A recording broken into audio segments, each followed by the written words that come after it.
Um, so to start out, just to introduce myself, my name is Brendan Morrison. So I'm originally from small town Ketchikan, Alaska. That's where my dad's side of the family's from. We were Tsimshian Nation. My dad joined the Navy when I was about 2 or 3 years old. So I grew up traveling quite a bit. I got to see a lot of the country. My dad was Navy. I was Army when I got older. So I kind of just kept bouncing around. Came out here to Denver, Colorado in 2017, trying to set roots. In 2019, I started my financial services company, which I have now. I work primarily with mid-career professionals, pre-retirees, small businesses, as well as work in the Indigenous community. Like I said, growing up in Indigenous household, it's an area where I traded a lot of work, and I'm sure that's why they asked me to be here today. So, a little bit about the slides, everything like that. So I started myself and my business partner Kathleen Phillips. We started a group called FIED 101. So we actually have a website that you can go to. It's just FIED101.com. That we try to promote financial literacy. I just feel there's not enough out there.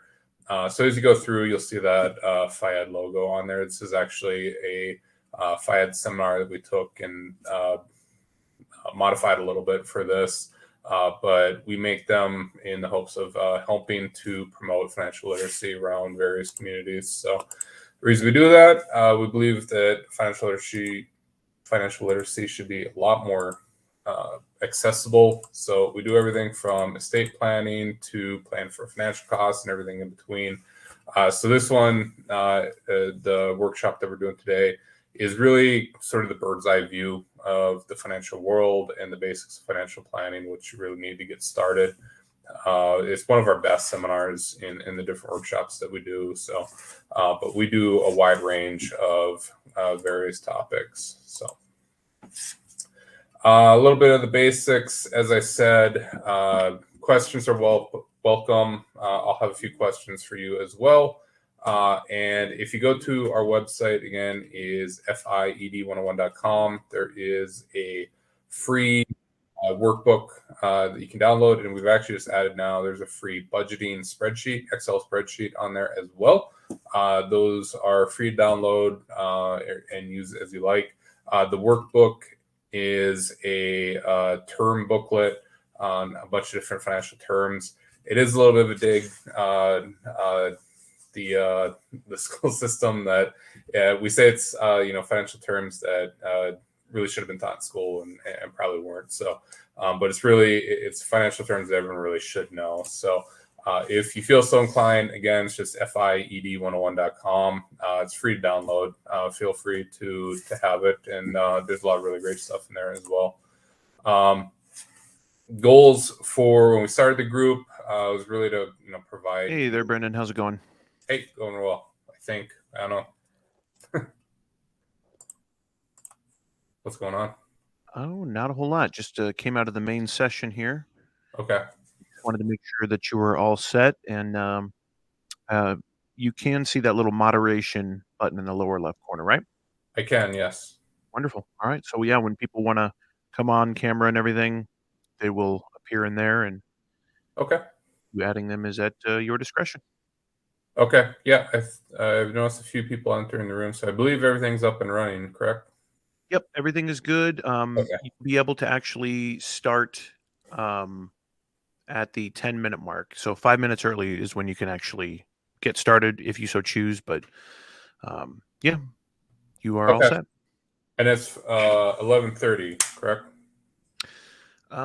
Let me see here. Or I thought it was 11. I saw it, but the breakouts go up until, so this is in Mountain Time. They will go into 11:55. Maybe a little bit after that, and then the lunch break is from 12 noon to 12:45. Okay, so this should be from my time 11 to noon, correct? Yeah. Okay. All right. And all right, that's going well. I'm doing what I'm supposed to be doing. Great. All right. Thank you, sir. All right. Thank you. Bye.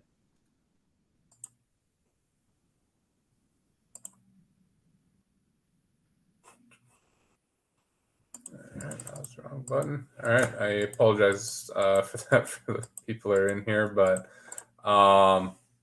perfect time to jump into what we're getting into. So this is called create a blueprint for financial success. So it's part of the Smart Money Moves series. This is actually the kind of the overview. This is the general vibe of the whole thing. So what the role of today, or my role today, is to provide you with information that can help you start build a strong financial foundation. I can help you on a path to achieve personal financial goals. Is really what we're going after here today. So, couple of house clean stuff. That's all my contact information. So I'm out of Denver, Colorado. FINRA says I have to put that up there. That's my address. So I'm in kind of the middle of Denver area. Phone number, email. If you guys ever want to reach out and have any questions or anything like that, feel free as well. Disclosure, individual situations may vary. Information presented nor opinion expressed constitutes solicitation of purchase or sale of any. I'm not trying to sell you anything. So basic gist of it is we go through some financial products. They are types of financial products that I, as a financial professional, sell. Really on this, the point is education. I'm not trying to sell you anything or anything like that. But please consult tax, legal, or accounting professional before making any decisions. So we get a little bit into again, because this is an overview, we'll talk a little bit on taxes and legal and stuff like that. I'm neither a tax attorney nor a state attorney or anything like that. So anything on that, it's always best to consult the actual legal professional. The gist of the thing. So and this, honestly, I could give the whole presentation basically just on this slide. So we try to break down your finances of thinking as a house. So it's good for me. I used to work construction when I was a teenager. I literally built a house or remodeled a house and built some things too. So the idea is to really have a big picture view and begin mapping out a financial blueprint. So the biggest part is when you first start out with a construction project is building a solid foundation. That's always the base where to start. So you can build something very cool, and if a strong wind or a slight earthquake is going to knock it down, it doesn't really do anything. So when we talk in financial terms, a strong foundation is really going to be protection. So we start with protection. I'll get into the definitions as we go into the slides. We build into accumulation, and that's going to be more like the investments, that kind of stuff. And then preservation is the roof on top, is kind of the cap on top. That's basically what to do when you get into your retirement years. It's something that I feel is missed quite a bit nowadays. It's kind of the final piece of the puzzle and one that's skipped over quite a bit. So let's get into defining that a little bit better. So to kind of start out, when we talk about the foundations, the biggest part of it is really just going to be budgeting. It's just seeing what type of tools you have to work with. So when we talk budgeting basics, people always talk about cash flow. So cash flow is basically the money that you have available to really work with, whether it's investments. Fortunately, a lot of people nowadays, cash flow is the money that you can spend on frivolous things, Starbucks, that kind of stuff. But in a basic sense, the way of budgeting it is, what is your household income? So that's the amount of money you have coming in, minus your household expenses. What do you pay for rent or mortgage, cell phone, all the basic needs that you need to keep your household going, and whatever's left over, that's your cash flow. And then you can start looking at how do you want to start directing that cash flow. Some simple questions to ask are, what are my savings goals? What are really necessary products or necessary expenses, rather? Like, do you actually need to go to Starbucks every day on your way to work? can you buy a coffee machine, stuff like that. And what is a realistic spending target? So there's a lot of different budgeting software out there right now. I personally use one called mint.com.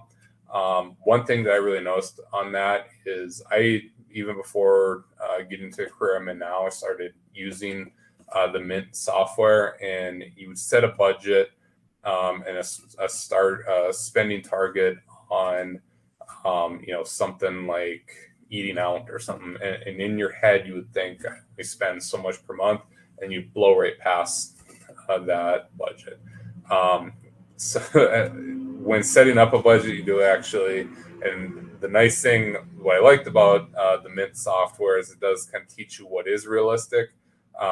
When setting your budget goals, it has to be something that you can actually do. So if you're going to spend make a budget goal on your grocery bill that's completely implausible, it's not going to help you at all. It might make your budget look cool as soon as you blow through that budget. It's not really going to help you at all. Another big one, so when we talk household income, so that's the after tax thing, so it's the money that actually gets deposited into your checking account. After taxes, after your health insurance, after all the stuff that comes out on paycheck, that can be a little bit different if you're a business owner, entrepreneur. You basically need to manage that a little bit more yourself, because if you're not withholding taxes, you do need to either have a plan to pay that in quarterly, or withhold that yourself into some type of savings account or anything, so that you have the money available when it comes due at tax time. But household income is the after tax, after healthcare, that kind of stuff.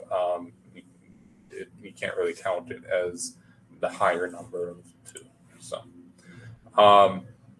generally, there are two types of mindsets. I touched a little bit on this earlier, was the spend first, save last, or the save first, spend last. So unfortunately, a lot of people nowadays are spend first and save whatever's left over. Really, and if you get anything on this workshop, the norm really needs to be pushed to save first and spend last. The biggest thing that kind of clicked with me was that I used to be the type of person that would always spend first and save what was ever left over, and you start to realize that as you go through your monthly expenses, if you spend first and you're giving money to the different things that you're doing, the different video games and all the stuff that you're spending money on, and then saving last, you're putting yourself last in line, your future self. So everyone is getting paid except you. When you save first, you're putting yourself at the front of the line. You're saving for yourself. You're putting money away that is for you in the future. And there's plenty of other corporations and everything like that that can definitely wait to be paid. So we got a session ready. They're setting that. Okay.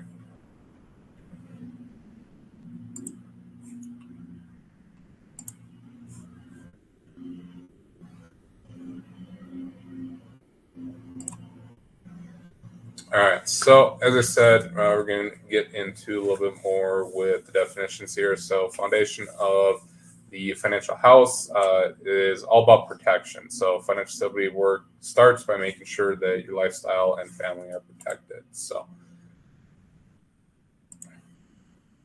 that first level of protection, each of the different types of blocks that you see here are important, but not necessarily urgent. So the one that I always push and would say is, both important and urgent, that is often skipped over, that is dead center on top, is the emergency savings.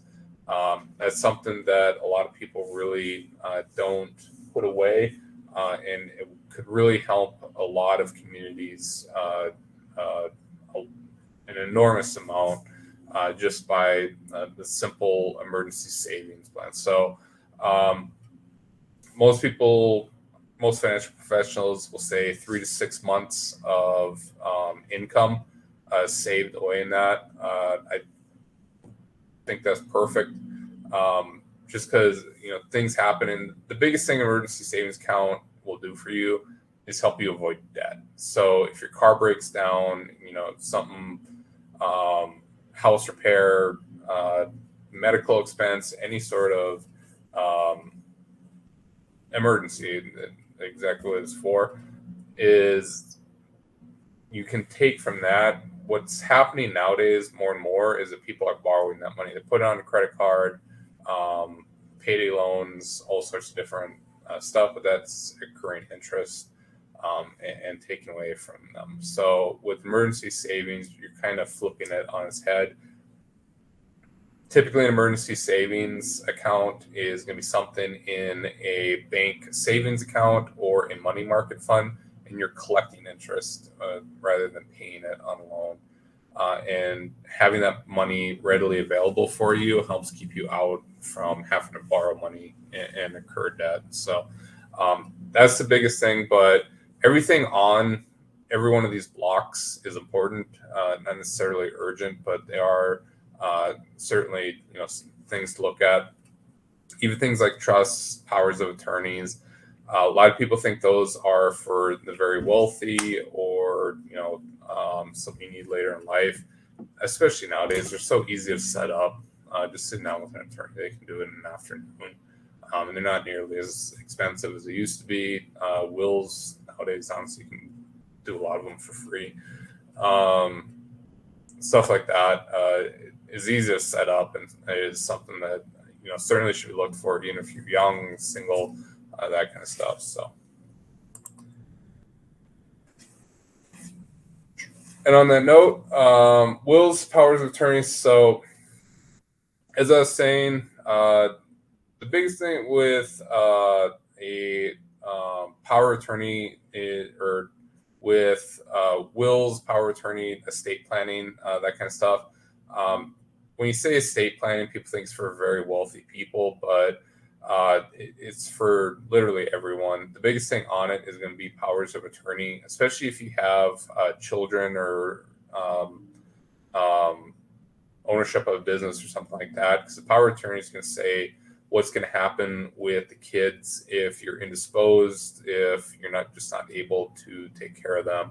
Where are they going to go? If you don't have this stuff set up, it's going to be more that the courts are going to decide or something like that. So this just makes a clear path that what you want to happen is what's going to happen, because it's on a legal document, and people are required to follow it. So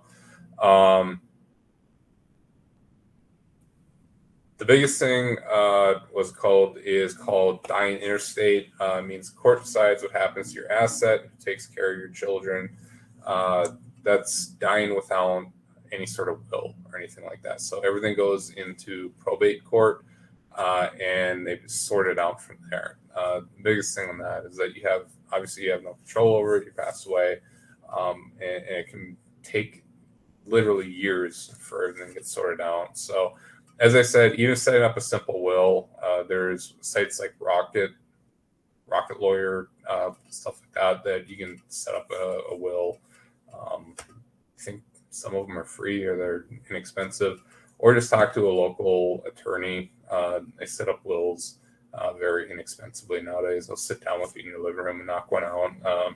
I know a lot of people did that when they were fresh out of law school. That was essentially how they made a living. It was just quickly making those for a couple $100 or whatever they charged for it, and making sure everything was sorted and handled the way that it's supposed to be. So it's very easy to do. And it's a common misconception that this is for the very wealthy. It's for everyone. And unfortunately, you see a lot of this stuff not being taken care of ahead of time and leading to a lot of complications. That a lot of stuff goes into probate court. And so much of it nowadays that probate courts are generally very backed up. And this stuff can take months or even years. So, as I said, most important thing, emergency fund, 3 to 6 months of income that's easily accessible. So that means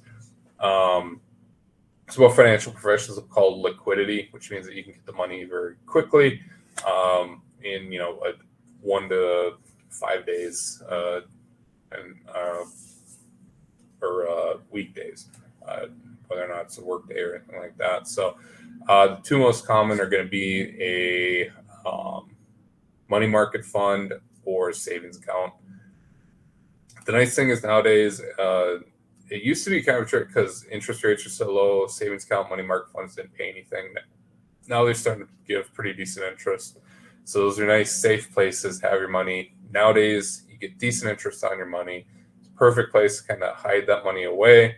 What a lot of people do is, let it collect some interest, let the interest build up, and then, take some of that money out and maintain the 3 to 6 months income, but with the interest, with the money you're making, take some of that off. People do vacations, pay off debt, all that kind of type of stuff. So extremely important. And like I said, the most important thing is avoiding the credit card, avoiding, putting that $1,500 car repair on a credit card at 20% interest. That's the most important part of an emergency fund, is having funds that are collecting interest in your favor that you can access very quickly and pay for whatever life throws at you and help you avoid going into debt. Speaking of debt, common sources of debt, credit cards are the biggest one, mortgage, student loans, car loans, predatory debt. So it's going to be like payday loans, lines of credit, kind of predatory debt, payday loans, especially predatory debt, because the interest rates on those are absolutely insane. That's why I say emergency savings accounts are so important, basically to avoid things like that, like a payday loan. Unfortunately, right now, the average American has $96,371 in debt. Sadly, we used to do this seminar, I think 2 or 3 years ago, and it was 92,000 or 91,000, right around there.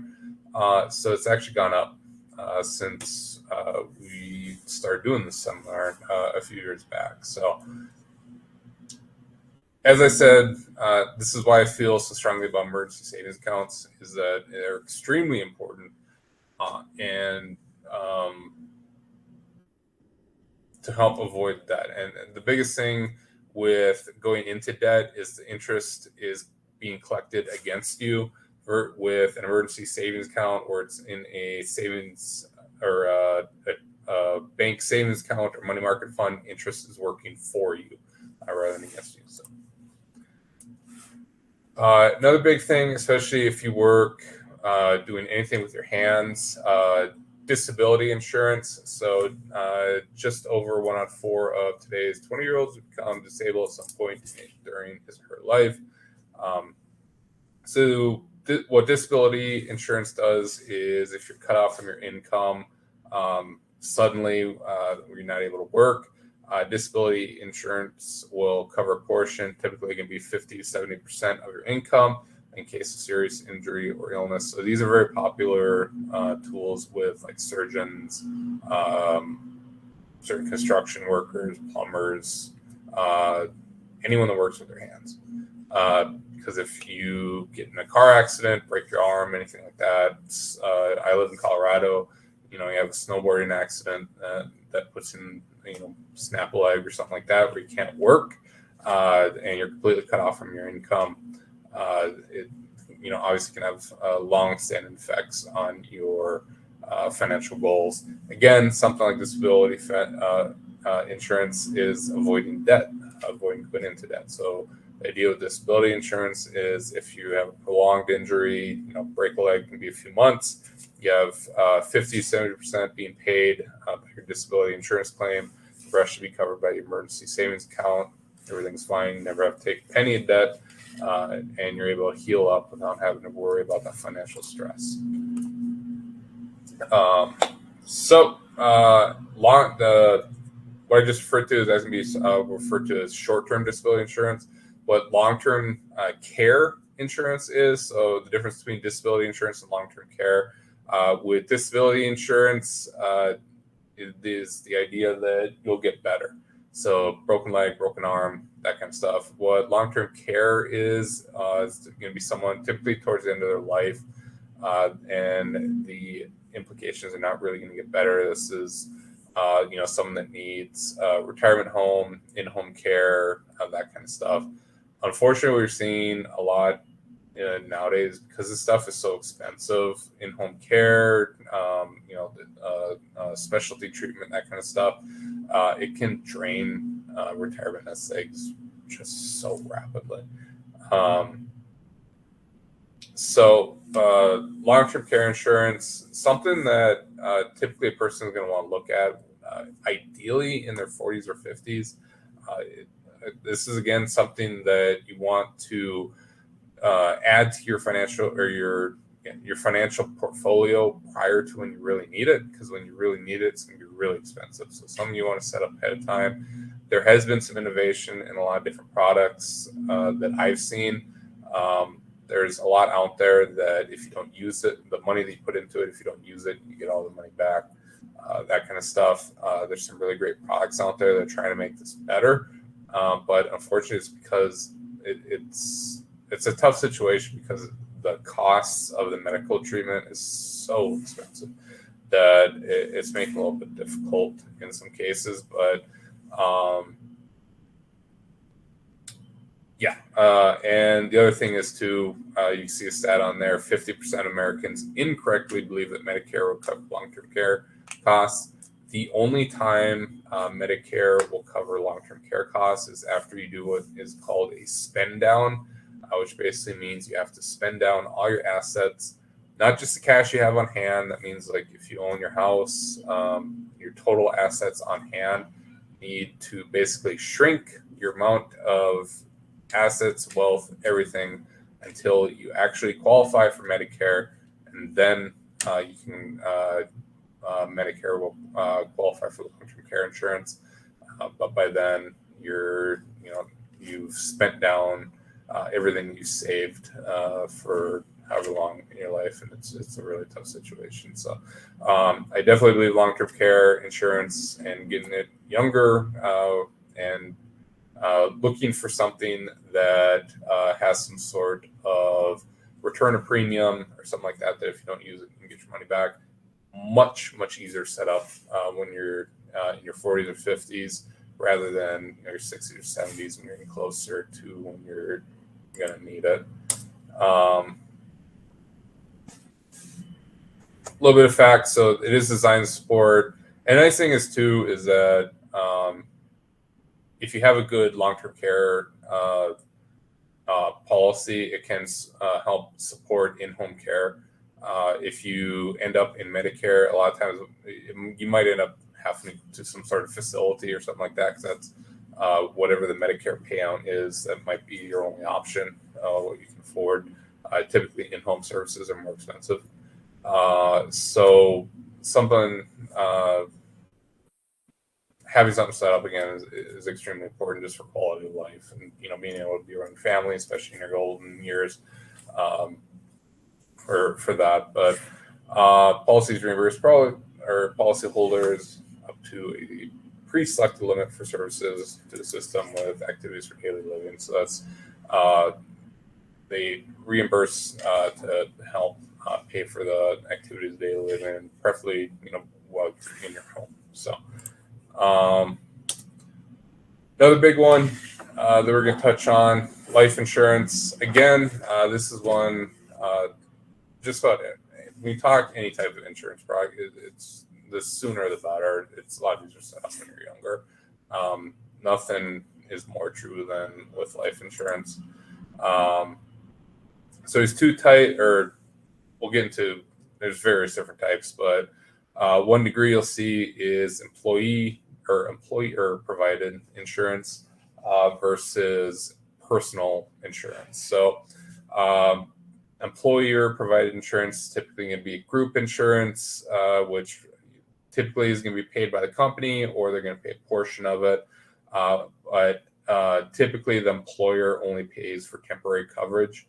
What I see a lot in my practice is A lot of people working for an employer, they say, well, I have life insurance, so I don't need to go get from anywhere else. Then when they retire from the job, they suddenly realize that they need life insurance now because they would like to, be able to provide something for family and everything upon passing. And by then they're typically in their 60s, and by then there might be something in your medical history. You might not really qualify for life insurance at that point. Um, Another big thing in most states, if the employer is paying for the life insurance, so if they're covering the total premium cost of the life insurance, there's typically going to be some tax implications for the beneficiary. So using my home state, Colorado, as the example, anything above 50,000 is going to be deemed as taxable income to the beneficiary. So, for example, if you had a $250,000 life insurance policy through your employer, up to 50,000 is fine, but then that 200,000 beyond that is going to count as taxable income to the beneficiary. So for that beneficiary, it's going to be as if they made another $200,000 that year, and it's going to bump them up a few tax brackets, so they're going to end up paying quite a bit more taxes on there. So there's always some stuff on the fine print. A lot of that stuff's going to depend state to state, but Colorado, their rules are going to be kind of in the ballpark of a lot of states. Nice thing with personal insurance is you own it, you're in control of it. If you leave an employer and go to another one, has no effect on your personal insurance. It's just being a little bit more in control. And if you're set up right, if you retire and get older, it doesn't really matter on that. And there's a lot more on the personal insurance. There'll be a lot more options typically than with employer provided. Typically with a employer provided, the option is you'll have life insurance while you're working there, or you might have different degrees of benefit they'll pay out, but it's really just while you're working there. Life insurance provides a source of cash, replace lost income, pay state taxes, all that kind of stuff. A big one, like I have a nonprofit on my life insurance. It is a way of doing charitable gifting as well, that a lot of people don't kind of view that as a tool that life insurance can do, but you absolutely can do that. A big one as well is that pay state taxes and other taxes. So for people with large states, that kind of stuff, it helps keep it so that the family gets to keep the stuff. So if a person passes away and there's some tax implications or anything on that one, transitions to the beneficiaries, if they're not able to cover the taxes, it might forced into a sale or something like that. Life insurance helps cover all those costs and just kind of shore that up. Also helps pay off any outstanding debts. The most often thing you see with life insurance, people want to cover their mortgage, is typically what a lot of people look for life insurance with. But to get some definitions with the two types of life insurance, there are two basic types. So you're going to have temporary, or is often referred to as term life insurance. And then you'll have what is referred to as permanent or cash value life insurance. You can view them a little bit in terms of renting versus owning a house. So with term life insurance is similar to renting a property. So say you have a 20-year term life insurance policy, similar to having a 20-year lease on an apartment. You have it for 20 years. If anything happens, it'll pay out that amount in that 20-year term. If nothing happens, you come to the end of your lease. You both kind of go your own way, and that's the end of that. You just kind of walk away from it.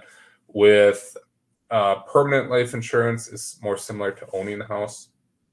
So think of it more as like paying into a mortgage and gaining equity in it. So with permanent life insurance, you're going to see what's called cash value, which is money that you can pull out of a life insurance policy while you're still living. Similar to equity in a house, you're able to basically access funds from it and use it for whatever you want. Also, you don't really come to the end of a term. It will, pay someone at some point. Um, that's going to be the two main differences between permanent and temporary. Similar, and this analogy doesn't work as much as it used to because rent has gone up so much in the last few years. Typically, term is going to be less costly on your budget. Permanent is going to have higher premium, so you'll pay more per month, but you're getting more value out of it, similar to buying a house versus renting. Right, and I have to get this up. So let me.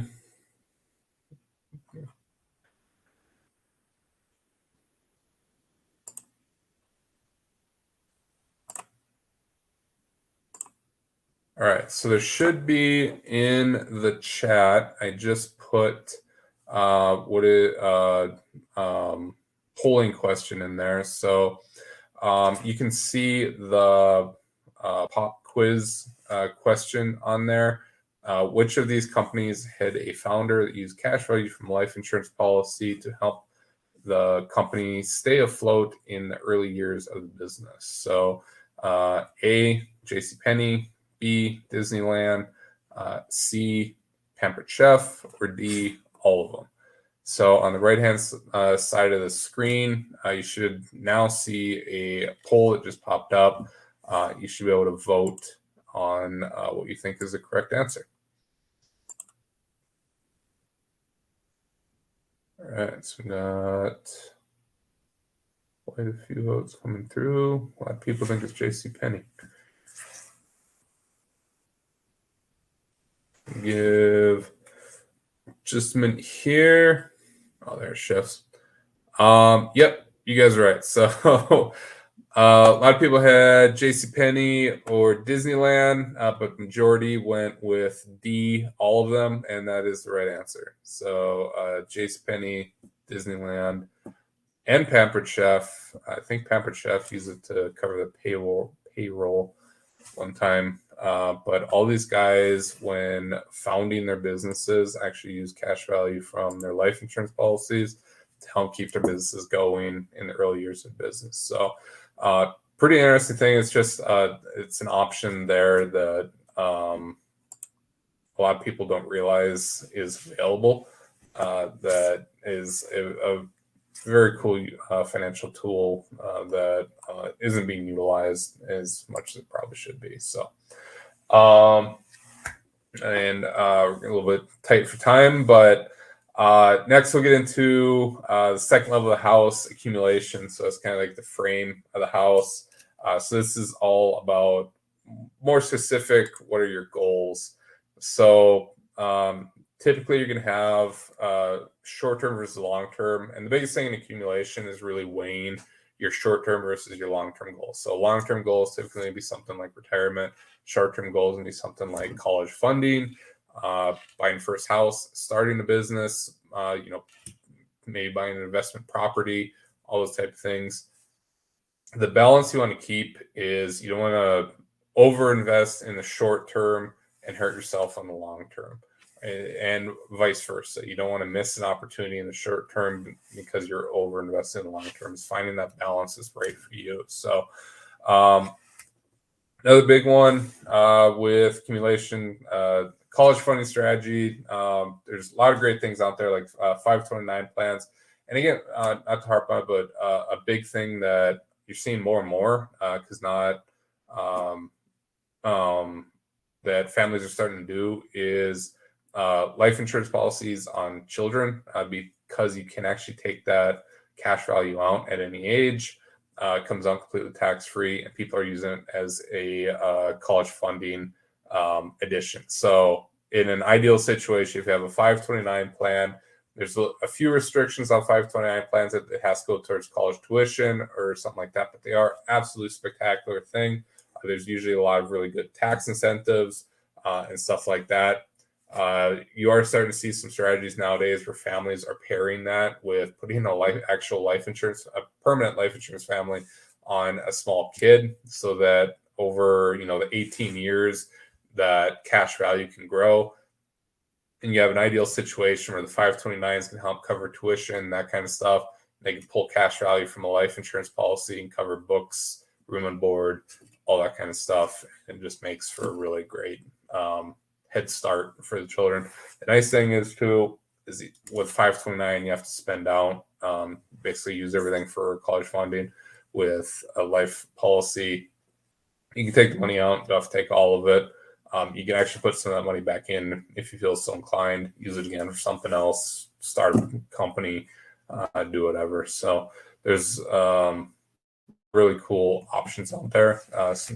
Again, consult a local financial professional, that kind of stuff was kind of a little bit in my disclaimer, but a lot of really, really cool options out there. But to talk on the long-term retirement planning, so there's really three main options, and then there's really like the two that a lot of people know. So one is going to be taxable accounts.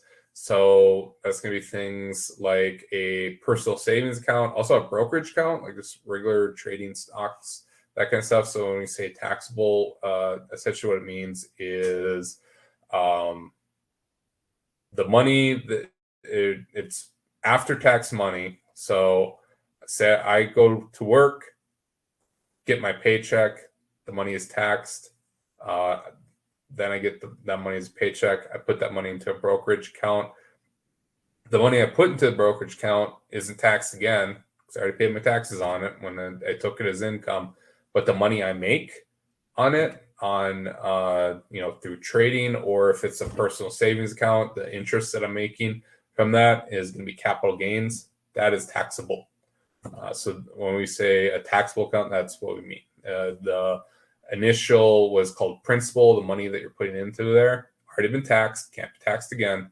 But the gains, the extra money that I make on top of that, is taxable. That is capital gains that can be taxed.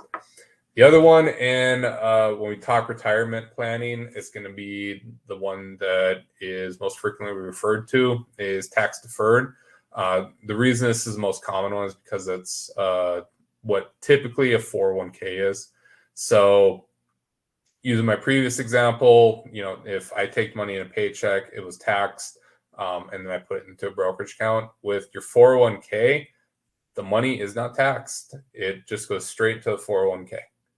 So before the government is able to tax it or do anything with it, it's diverted into a 401k account where it can, buy more shares, continue to grow, and build a retirement for you. That's the most common example of 401k that you see. The caveat to that is because that money was diverted and was never taxed before going into the 401k account, government is really good about always getting their tax money. When you do reach retirement and you go to pull that money out of your 401k, that money that you're taking out of the 401k becomes taxable income. So say I built up my 401k into $1 million or whatever. I have $1 million in my 401k and I start taking $100,000 out of that money, or $100,000 out of that account every year. I'm actually only going to get probably about 70,000, 74,000, something like that, because I'm going to take on 100,000. Government is going to tax it on the way that regular income would be taxed, and I get to keep what's left over. So that's something a lot of people don't think about on that. It's great that, it's kind of deferred and can grow very quick. But when you go to take that money out in retirement, the government is absolutely great about getting their tax money. They're getting it one way or another. They will tax that money as it comes out of that account. The third option, tax-free income. Tax-free, it's a little bit of a asterisk on it because it's kind of tax-free, but a little bit not. Is going to be the most common is going to be a Roth IRA. Extremely common nowadays. Cash value life insurance from everything I mentioned before, where they took money out in the cash value with the businesses. A big reason they're doing that is when they take that money out, it's completely non-taxable, so there's no tax implications for them or their business. It's a big reason why they did it that way. So when you take money out of a life insurance policy, completely tax-free. And then you are starting to see some what are called Roth 401ks are being offered by some companies. Same idea as a 401k, except it's the Roth version. So what a Roth is, instead of that money being diverted and not being taxed, it is taxed as the standard way. So it crosses the tax threshold and goes in, is has tax withholding, everything. It's as if regular income. So similar to the first example, personal savings, the money is taxed, goes into, let's say, a Roth IRA. But the big thing with the Roth IRA, the money grows and is able to do everything. But as long if it's in a Roth IRA or Roth retirement account of some sort, as long as I wait until I'm at least 59 and a half, retire or in the retirement age, what the IRS deems retirement age is anything above 59 and a half, I can now pull that money out of that account completely tax-free. So the capital gains that I catch on the first example in the taxable account, I don't catch on the on number three. As long as I stay within bounds on the rules of the Roth IRA, I can pull that money out tax-free, no capital gains, no nothing. The reason there's an asterisk on the tax-free income is that it does technically cross the tax line. So it is, it is taxed at some point. Like I said, the government is very good about getting its tax money one way or another. It passes the tax threshold. It isn't deferred. It doesn't deviate or avoid the standard tax process. It gets taxed. It's just that once it gets into that Roth IRA account, it can grow as big as it wants. You can make all sorts of capital gains, and you don't pay any taxes on it as long as you pull that money out in retirement.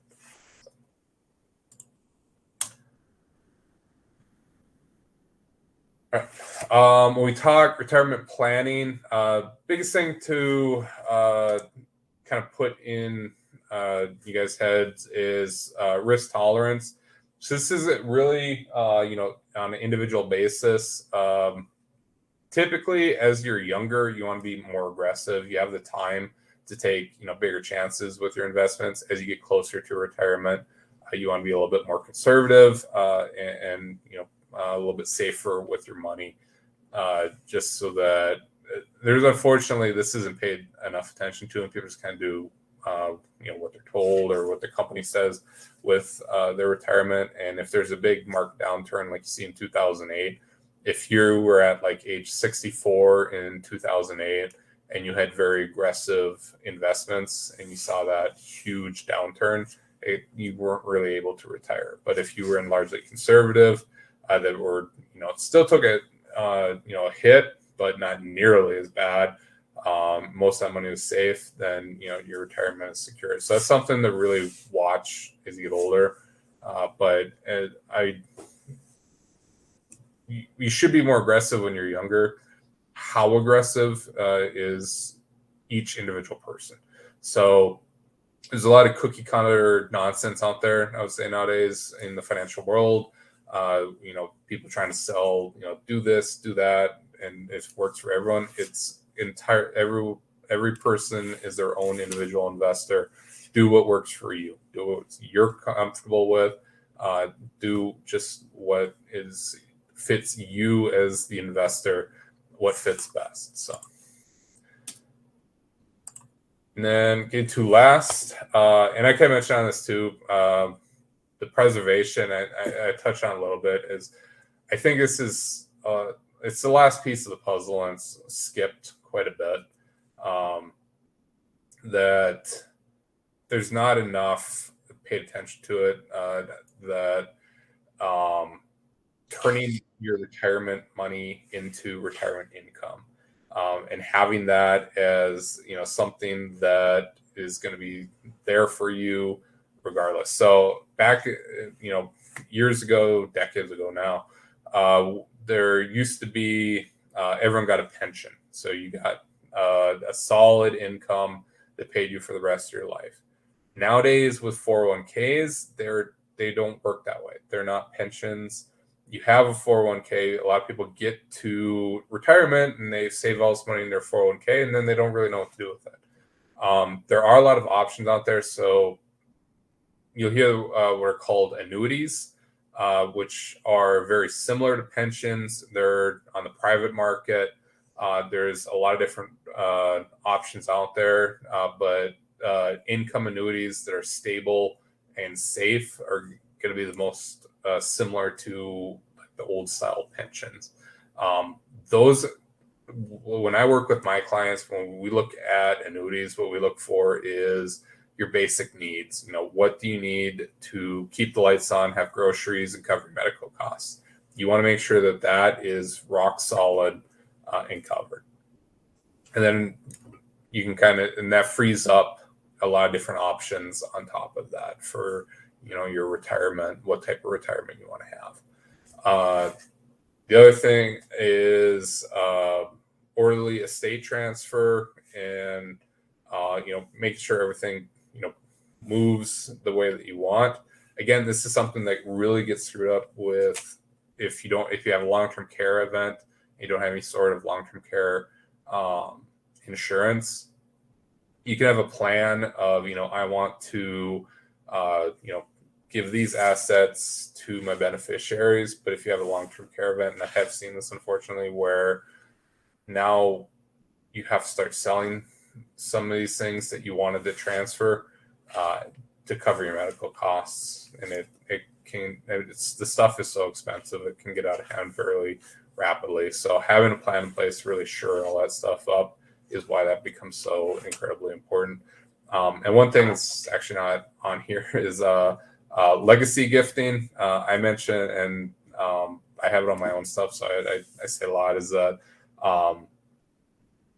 I have a nonprofit on my life insurance. There's a lot of different ways to leave legacy to nonprofits. Goes to a language preservation foundation back in Alaska and Metlakatla, which is the Tsimshian reservation.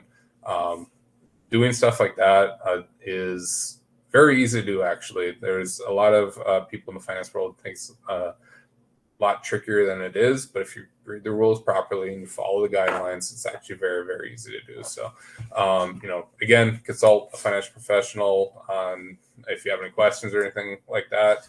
But it's something that I'm doing, and I'm very happy to do it, and something that I think a lot of people would like to do more of, but they don't know it's an option out there. Final piece. And sorry to go back on this. So, I kind of touched on everything on this, but required minimum distribution help and retirement readiness budget goals. So when we talk kind of stuff like that, guaranteed lifetime income products, those are annuities. Pension maximization strategies, if you have a pension, it's cool. Pension maximization strategies, basically using life insurance or other investments to make sure you get the most out of it. Risk assessment is just how, I mentioned it before, what type of investor are you? Again, this is individual. It's if you're comfortable with a little bit more risk in retirement, then do that. And orderly save and transfer, I did mention that and big thing on that too is having the will in place, having a trust in place if at all possible, speaking with a lawyer to have something like that set up. so everything flows seamlessly.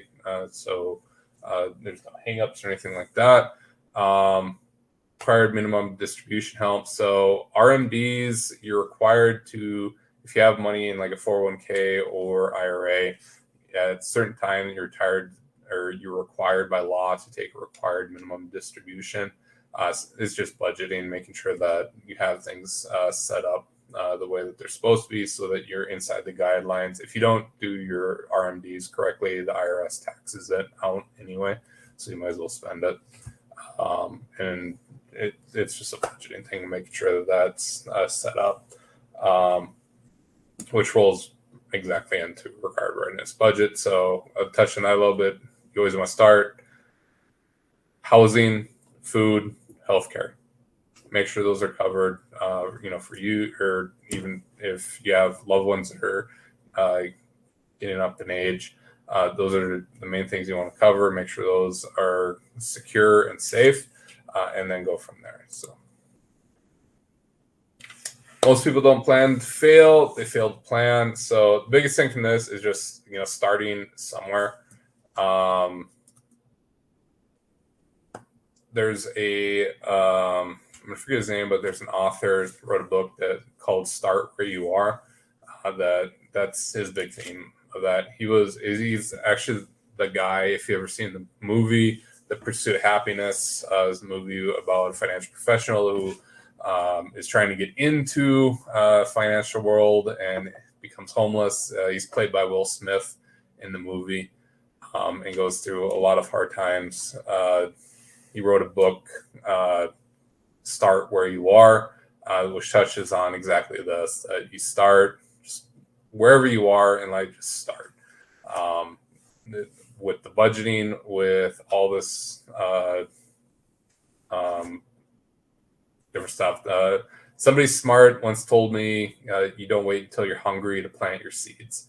So the exact same is true here, is that you need to plant your seeds as soon as you can for when you're hungry later. So it's just starting. So if you're, someone who's putting $20 a week into a savings account, that's a lot better than someone who's not putting $20 a week or $10 a week into a savings account. It's just starting wherever you are and building from there. And the miracle of compound interest is how it really snowballs on itself and can build into something really interesting. So just summary: financial house, protection, accumulation, preservation. Those are the three key concepts to remember. Preparation: think about your goals, prioritize your goals, develop strategy, and then update and review. Life happens, things change. Always make sure to update and adjust your plan as needed as you go through life. So, and this will be the final thing. Get this up. Publish. Final question. Apple Computers became a publicly traded company on December 12th, 1980, trading at $22 per share. If a person invested $220 or 10 shares, how much would the shares be worth as of December 12th, 2020? So it'd be 40 years later. So 30,700, or A, 30,000, B, 729,000, C, a little over 4 million, or D, an adjusted loss of $127. So if you guys can see, you should be able to see the poll now on the right hand side of the screen.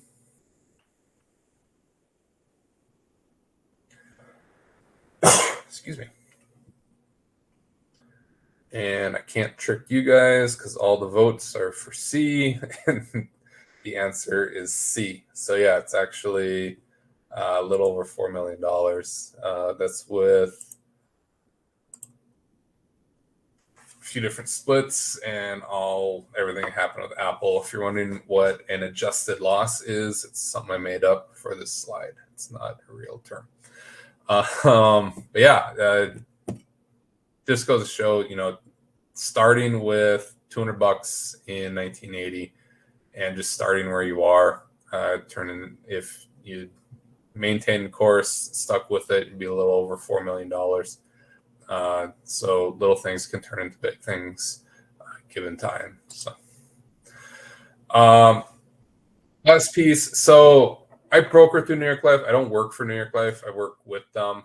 But one of the things I would always say about them is I did touch on with retirement income.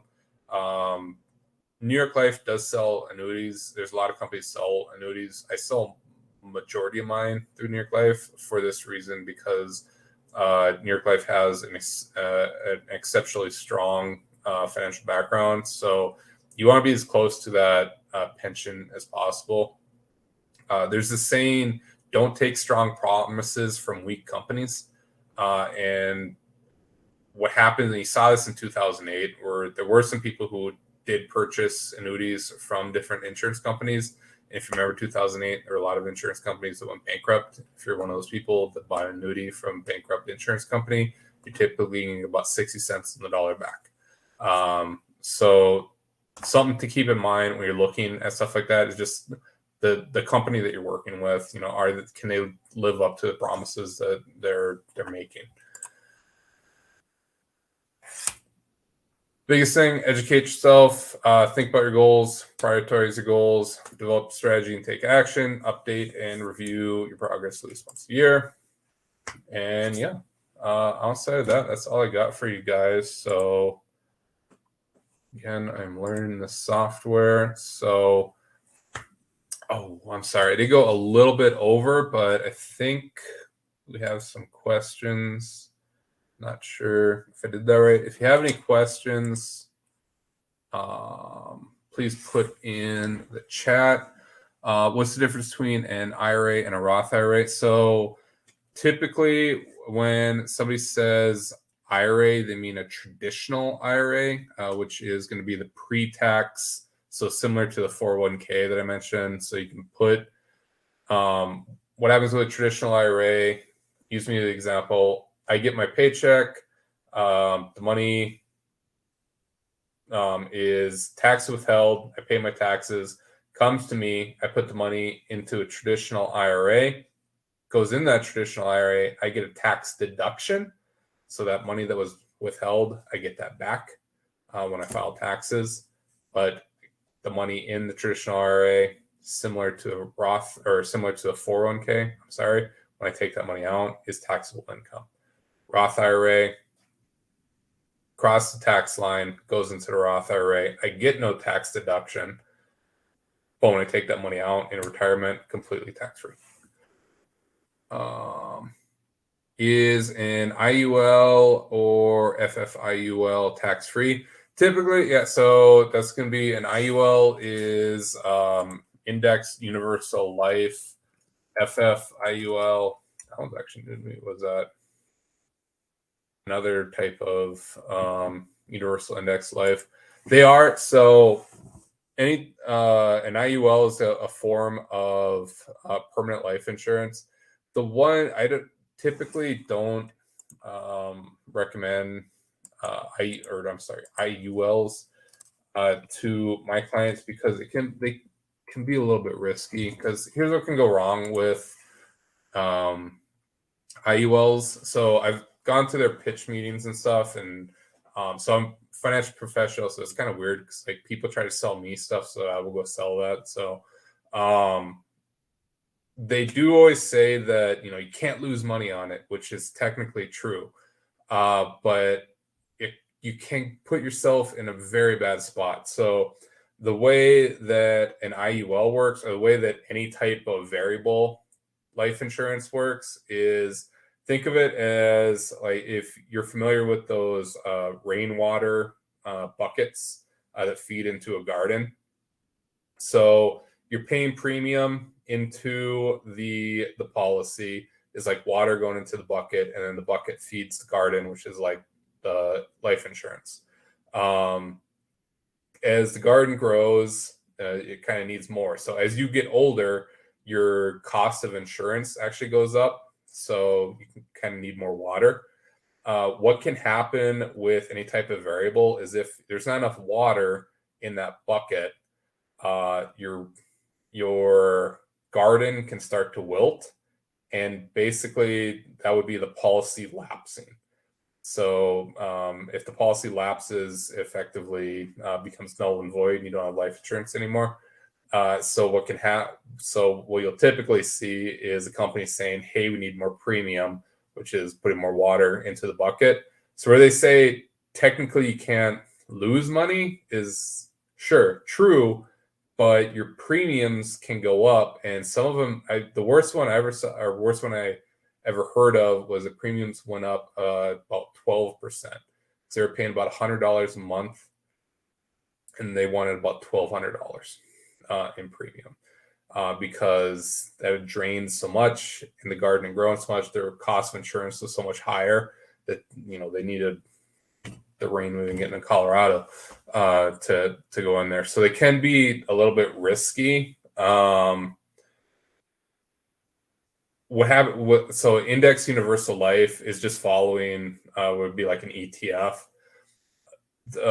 There's really like three types of variables that I'm more or less comfortable with. Is going to be a universal life, which is similar to bond trading. So bonds are normally pretty stable, but again, there's more risk. A variable universal life is going to be more like mutual funds. So it's at least professionally managed. So if you have like a 2008 event or something like that, they can usually hedge that a little bit better. And then IUL is going to be just following ETFs. So they're not professionally managed. They're following pre-made indexes. The IUL is going to be the most risky, and therefore it's going to ask the least premium typically.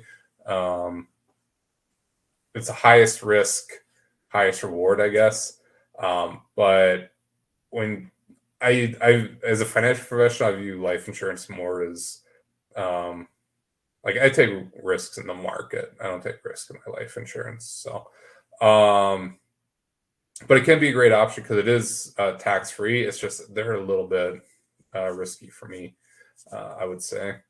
What if you outlive your life insurance? What are your options?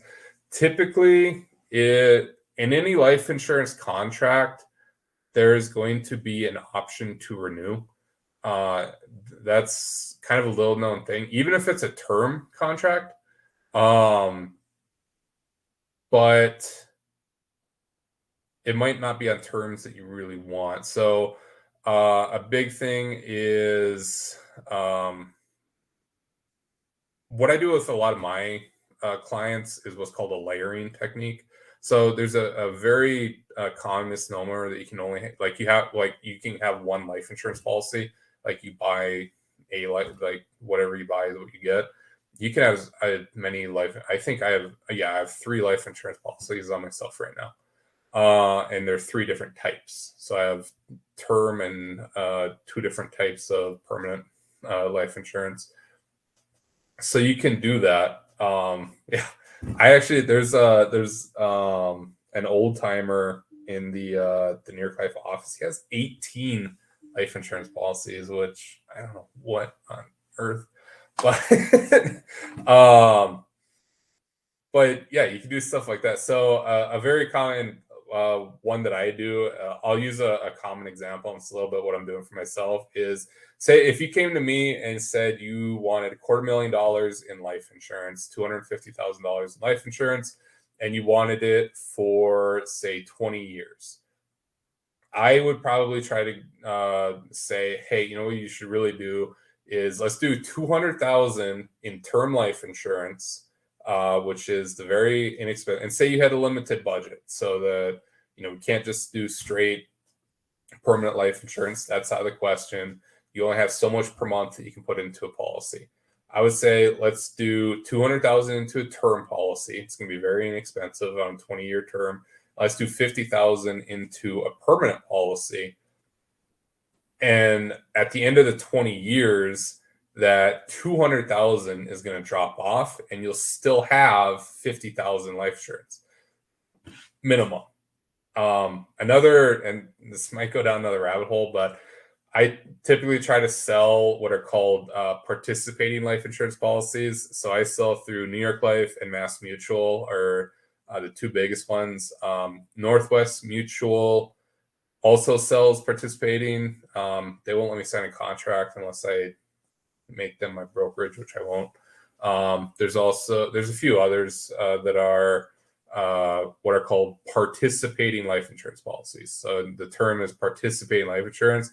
So what participating life insurance means is that you're participating in the profits of the company.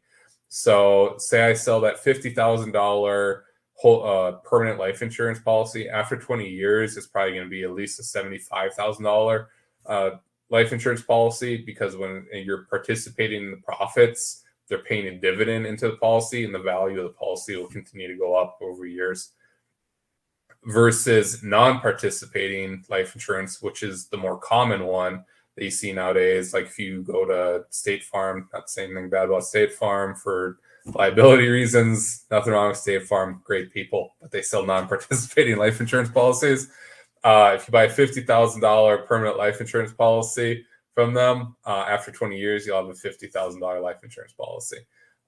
So the nice thing when layering participating life insurance policies and term life insurance policies is you can start matching that up. That after 20 years, your 200,000 drops off. You at least have 75,000. Maybe we're covering a mortgage on a house. Most of the mortgage is paid off. And you at least have some amount of money that is permanent life insurance that you're still going to have, and you'll still have life insurance. And say somewhere in that 20-year mark, things happen. Like I've had family members, unfortunately, I actually just lost an uncle to cancer. Had some family members that had cancer scares that are still with us, but can't get life insurance.